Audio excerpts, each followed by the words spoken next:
아이비리그에서도 네. 맥킨지는 들어가기가 쉽지 않다. 박사는 희박하지 않습니다. 주 며칠이다 이런 생각은 라이프가 없다는 거. 아, 나 마음 아파 지금. 방송 못 하겠는데.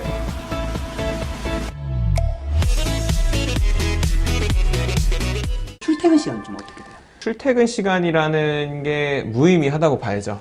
그만큼 일이 많다. 일반적으로는 뭐 아침 9시 정도에 출근을 하고 네. 퇴근 시간이라는 게 정해져 있지 않죠. 퇴근 시간은 평균적으로는 자정 넘어서 평균이 네. 와. 자정 넘어서 집에 간다고 생각하시면 됩니다. 주말에도 출근 되게 많이 했겠네요. 이제 출근을 많이 해야 되기도 하지만 저희가 항상 프로젝트 할 때마다 그 팀의 규율 같은 걸 정하거든요. 네. 그래서 정말 불가피한 경우가 아니라면 뭐 월요일 아침에 CEO 보고가 있는 그런 상황이 아니라면 그 원격으로 집에서 일들을 진행을 하죠. 네, 그래서 대부분 이제 토요일에는 쉼을 원하시고 일요일에는 그 오후가 되면 항상 컴퓨터 앞에 앉습니다. 거의 약간 주 5일인 요즘 시대에 주 6일. 저희는 퇴근 시간이라는 의미 자체가 별로 없기 때문에 주 며칠이다 이런 생각은 그냥 안 하고 산다고 봐야죠. 그럼 굉장히 좀 삶이 고달픈 직업일 수 있는 거잖아요, 사실상. 고달픕니다. 네, 그만큼 뭐 빛과 압이 되게 명확할 것 같은데 그런 컨설턴트로서의 장단점이 좀 있다면. 장점은 저희가 잠깐 네. 언급한 것처럼 젊은 나이에서 일반 기업에 취직했을 때 경험하지 못할 경험들을 매우 많이 하게 되고요. 기업가로서 어떤 고민을 하는지 그 하이레벨에서의 고민을 하고 그 답을 찾아가는 과정을 경험할 수 있는 게 큰 장점이라고 생각을 합니다. 두 번째로는 어떤 반복적인 일을 진행하는 것이 아니라 맞아. 마케팅, 소싱, 뭐 기획, 전략 이런 생산 이 다양한 분야에서의 고민을 경험한다는 점에서는 습득할 수 있는 정보의 양과 속도가 매우 빠르다고 봐야죠. 이 프로젝트가 계속 바뀌니까. 네, 프로젝트 하나를 하게 되면 일반적으로는 2, 3개월 정도 진행을 하고 그렇게 1년에 한 5, 6개를 한다고 보시면 되고요. 저도 많이 배웠죠. 이게 뭐 IT를 했다고 해서 내가 계속 IT 프로젝트만 하는 게 아니잖아요. 전문성이라는 측면에서는 시간이 쌓여가면서는 본인이 경험을 많이 했던 산업 아니면 그 분야에서 하다 보면 그쪽을 계속 하고 싶어지게 되거든요. 저도 그런 분야가 있었고 그쪽에 이제 프로젝트를 많이 진행을 했었고요. 네. 그러다 보면 이제 어느새 그 분야에서는 전문가가 되어가는 과정 거치게 그렇게 되죠. 일을 하다 보면 특히 이제 대기업 같은 데서 보통 맥킨지나 보스턴 컨설팅 그룹 출신의 분들을 뭐 임원으로 확 들어가는 경우 되게 많더라고요. 실제 뉴스나 이런 거 보면 주변에서도. 많더라고요. 그쵸? 네, 저는 아니었지. 농담이고요. 사실 맥킨지에도 이제 네. 직급이 있고, 음. 저 같은 그 컨설턴트 직급이 있고, 그 위에 이제 뭐 팀장, 그다음에 또 부파트너, 파트너, 디렉터 이런 직급들이 있는데, 네. 어떤 기업들의 임원으로 많이 이제 그 스카우트되어 가시는 분들은 사실 다 팀장 이상급이시죠. 네. 그 팀장급은 나이대가 어느 정도 되는 거예요? 대략 맥킨지에서는. 한국 서울 오피스에서는 팀장이라고 하면 아주 평균적으로는 뭐 30대 중후반이라고 볼 수 있겠죠. 중후반의 팀장. 네, 그 이제 프로젝트 팀장이기 때문에 네, 이게 일반 기업에서의 팀장과는 느낌이 다르죠. 느낌이 다르기는 하죠. 네. 한국 지사는 지금 몇 명 있는 거예요? 대략 나오실 때만 해도. 저희 서울 오피스는 숫자를 세보지는 않았기 때문에 저도 그렇게 많아요? 잘 모르겠는데 100명은 안 되는 걸로 알고요. 100명 정도 안 되는데 숫자를 잘 모를 정도 애정이 그렇게 많지는 않았나 봐요. 아니죠. 워낙 네. 팀이 계속 바뀌기 때문에 모든 사람을 다 이렇게 막 조직도를 한눈에 꿰고 있기가 참 어렵습니다. 조직도라는 게 존재하지도 않고요. 경력 컨설턴트라고 하면 뭐 대기업이랑 일을 할 때도 고위직이랑도 일을 하고 뭐 연봉도 많고 너무나 좋을 것 같지만 저는 분명히 한계도 또 있다고 생각하거든요. 좀 컨설팅 업계에서의 실무진으로서 느꼈던 한계라고 하면 제가 몇 날 밤을 지새워 가면서 분석을 하고 결과를 도출해서 제안했던 그 내용들이 네. 여전히 저희는 이제 어드바이저의 역할이지 않습니까? 그렇죠. 그래서 그 내용들이 적용되지 않고 그냥 하나의 문서로 사장되는 경우들이 없다고 하면 거짓말이거든요. 네. 아, 이게 바뀔 줄 알았는데 바뀌지 않는구나 라는 그런 경험들이 하나의 장벽이 될 때가 있죠. 네.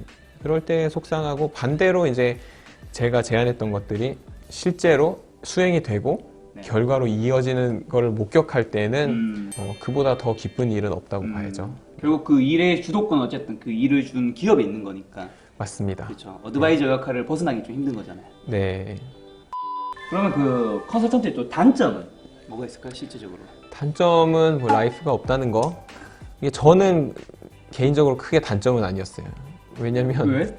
여자친구 없었구나 그때. 저는 개인적으로는 제가 되게 좀 내향적인 스타일이고 네. 성격 자체가 막 되게 사교적이지가 않기 때문에 네네.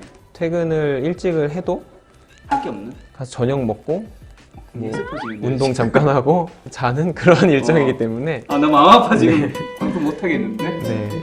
어떤 복지가 있어요? 연봉 말고. 저는 좋다고 생각했던 게 네. 이제 택시를 태워주고요 회사에서 모범 택시 태워주고요. 아, 모범 택시. 네. 그런 게 있고 아니요, 택시는 당연히 타는 건데 네. 왜 택시를 얘기할 건데 네. 모범 그런 택시. 게 있고. 식사를 되게 풍족하게 먹을 수 있습니다. 식대 제한이 없다 뭐 이런 건가요? 식대 제한이 굉장히 널널하다라고 말씀드릴 수 있겠습니다. 스스로에게 김영란법이 넘어간다 뭐 이런 느낌. 이건 해당이 안 되는 거죠. 자기 자수로 할 때는. 네. 다들 이제 저녁 식사를 풍족하게 하고 싶어 하진 않죠. 그냥 빨리 일하기 바쁘니까. 네, 일하기 바쁘니까. 근데 그런 기본적인 복지는 되게 잘 갖춰져 있습니다. 그럼 컨설턴트는 어쨌든 아까 말씀하신 것처럼 이게 계속해서 새로운 프로젝트, 새로운 산업, 새로운 거를 배워야 되잖아요. 네. 그러다 보면 계속해서 스스로도 배워야 되는 거잖아요. 그럼 흔히 말하는 직장인들 자기 개발 같은 건데 그러면 이제 컨설턴트로서 자기 개발은 좀 어떻게 하는지. 자기 개발을 어떤 식으로 정의하냐에 따라서 다를 것 같은데 만약에 자기 개발이 나의 일 외적인 것들, 네네. 뭐 스쿠버 다이빙이라던가 뭐 수영을 하겠다던가 이런 부분이면 자기 개발을 하기 힘들죠. 그건 좀 취미죠. 우리가 생각했을 때는 약간. 그죠. 만약 취미를 내가 한 특기로 아. 발전시키겠다라고 하면 네네네. 토요일 말고는 컨설팅 하면서 하기는 어렵다고 생각이 들어요. 반면에 직장인으로서 경험할 수 있는 많은 것들을 경험하고 이 부분에서의 나의 소양을 키워가겠다라고 생각을 하는 거를 자기 개발이라고 한다면 컨설팅은 열심히 일하는 것 자체가 하나의 자기 개발이 되는 거죠. 저는 컨설팅 하면서 제일 크게 배웠던 게 직무 분야에서의 지식도 있지만 저는 생각하는 방식, 그다음에 일하는 방법을 배운 게 가장 크다고 생각하거든요. 네네. 맥킨지에서 어떤 문제가 있을 때 접근하고 해결하는 방식들, 그것이 그 이후에 제 커리어에도 큰 도움이 되었던 것 같습니다. 저 이거 되게 엄청 공감 가는 게 저는 이제 컨설턴트는 아니고 저는 작가라는 직업이지만 네. 보통 사람들이 만나는 사람이 굉장히 제한적이잖아요. 네. 그렇게 그 제한적인 일을 하다 보면 자기 생각이 넓이도 그 제한적이 될 수밖에 없어요. 네. 내가 하는 일이 업종이 달라지고 산업이 달라지고 직무가 달라지면 저도 마찬가지 제가 하는 일이 계속 책을 낼 때마다 주제가 바뀌다 보니까 굉장히 많은 사람을 만나다 보니까 굉장히 그 생활 반경이 넓어지더라고요. 피곤하시겠어요. 하지만 복지도 별로 안 좋아요. 아니 뭐 저 굉장히 행복합니다. 제가 좋아하는 일 하고 있고요. 네. 네. 좋아하는 게 참 중요한 것 같습니다. 알겠습니다. 아이비 리그에서도 네. 맥킨지는 들어가기가 쉽지 않다라고 저는 들었거든요. 실제로 네. 어떤지. 아니면 아이비 리그 정도 나오면 뭐 맥킨지 정도는 뭐 쉽게 들어가나요? 아니요, 그렇지 않죠. 네. 그 서류는 통과할 확률이 높아진다고 할 수는 있겠죠. 하지만 맥킨지 같은 경우는 서류를 통과한 다음에 이제 PST라는 시험을 치거든요. 네네. 지필고사라고 봐야죠. 오. 지필고사를 통과를 해야지만 다음 단계로 넘어가고요. 네. 다음 단계는 이제 면접인데 개인의 지나온 시간들을 평가하고 깊게 심도 있게 질문하기보다는 네. 케이스 인터뷰라고 합니다. 네, 실제로 모의 컨설팅 같은 걸 해보는 거죠. 그리고 이 친구가 어떤 방식으로 여기에 접근을 네. 하는지, 어떤 식으로 생각을 하고 생각이 얼마나 구조화되어 있고, 네. 그다음에 그 분석적인 생각이나 수리적인 계산을 얼마나 빠르게 할 수 있는지를 많이 이제 그 케이스 인터뷰에서 진행을 하고요. 케이스 인터뷰를 한 4번에서 5번 진행을 하게 됩니다. 4번에 5번에 진행해요? 네, 1차 한국 지사에서만은? 아니요. 저는 미국에서 면접을 봤고요. 네, 한 번 진행하고 탈락하면 그냥 탈락이고, 그렇지. 그렇게 해서 끝까지 살아남으면 이제 합격을 하게 됩니다. 4개 다 진행하는데 시간이 어느 정도 걸리나요? 몇 개월 정도? 금방 하고요. 리크루팅 시즌이 정해져 있기 때문에. 네. 근데 아까 전에 그 지필고사는 어떤 걸 보는 거예요? 지필고사는 이제 PST라고 프로블렘 솔빙 테스트라고 하는데요. 네. 그것 역시 하나의 어떤 컨설팅 케이스를 풀어가는 과정을 다지선다 문제로 만들어서 거기에 이제 뭐 구조적인 사고 방식이나 어떤 수리적인 계산이 다 포함이 된다고 봐야죠. 제가 봤을 때 이 맥킨지 같은 컨설팅 업체 때문에 대한민국의 취업난에서 그 학생들이 굉장히 힘들게 만든 게 있어요. 뭔지 아세요? 뭔가요?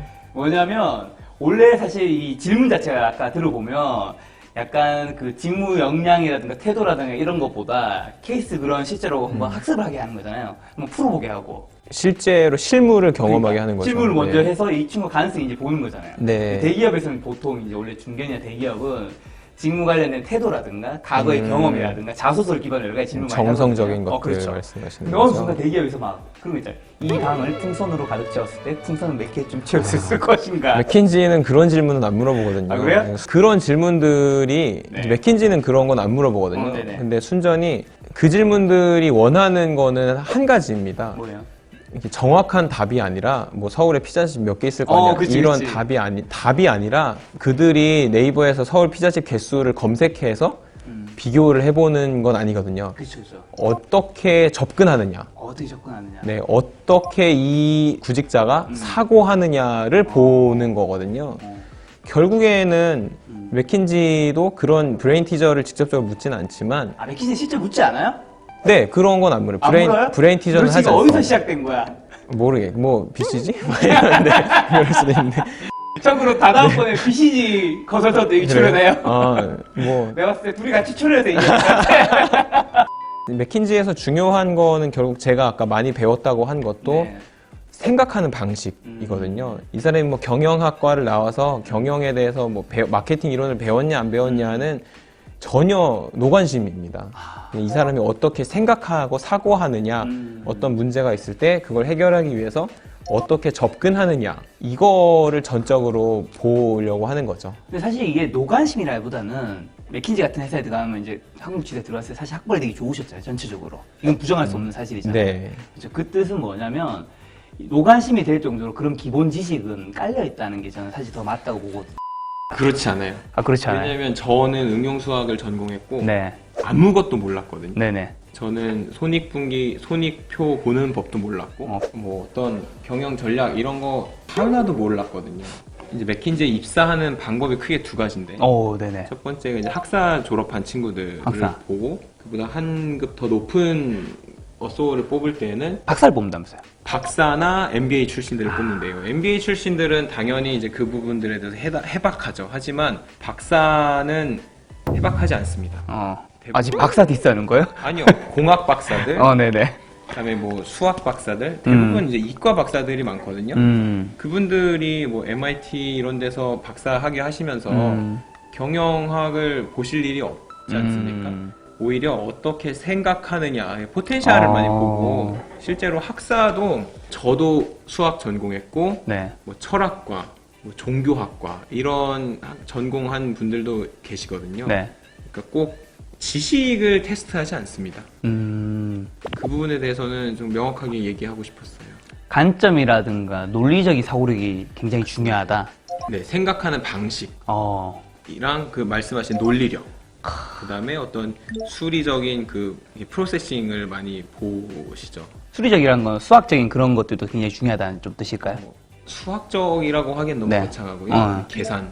계산. 계산을 얼마나 잘 할 수 있냐를 많이 생각을 하죠. 네. 페르미 같은 질문들도 어쨌든 그 접근하는 방식이 굉장히 중요하다는 거죠. 접근하는 방식이 중요합니다. 그러면 취준생들한테 그 문제 때문에 굉장히 힘들어하는 사람들이 되게 많아요. 어떻게 접근하면 좋은지 한마디 다시 해주신다면. 페르미 질문은 많은 경우 어떤 정량적인 답을 내야 되는 경우가 있고 너무 깊게 들어가서 시작하지 말고 탑다운으로 생각하는 게 매우 중요합니다.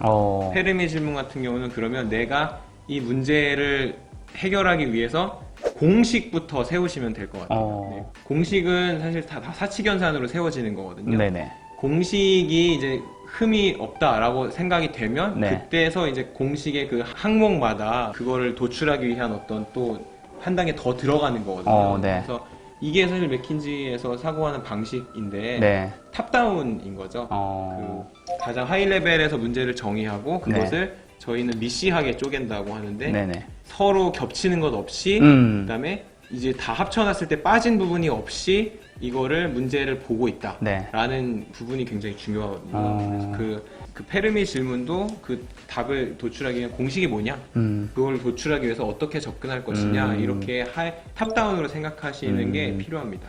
아무래도 미시가 어쨌든 중복되고 겹치지 않는, 그리고 빠지지 않는 네. 그런 것들을 세우는 과정이 중요하고 한 거지 막 정답을 맞추는 게 중요한 건 아니다. 정답 맞추는 게 중요하죠. 그러니까. 근데 사실 이런 페르미 같은 질문들이 특히 한국 취준생한테 되게 힘든 것 같아요. 한국은 특히 정답을 맞추는데 굉장히 익숙화되어 있었고 하다 보니까. 네, 그럴 수 있어요. 그래서 그쵸. 연습이 좀 필요하고요. 뭐 맥킨지 입사를 생각하고 계신다면 페르미 질문을 연습하실 필요는 없지만 네. 이제 생각하는 방식, 그 제가 말씀드린 그 미시한 사고 방식에 대해서는 네. 연습이 필요하다고 생각됩니다.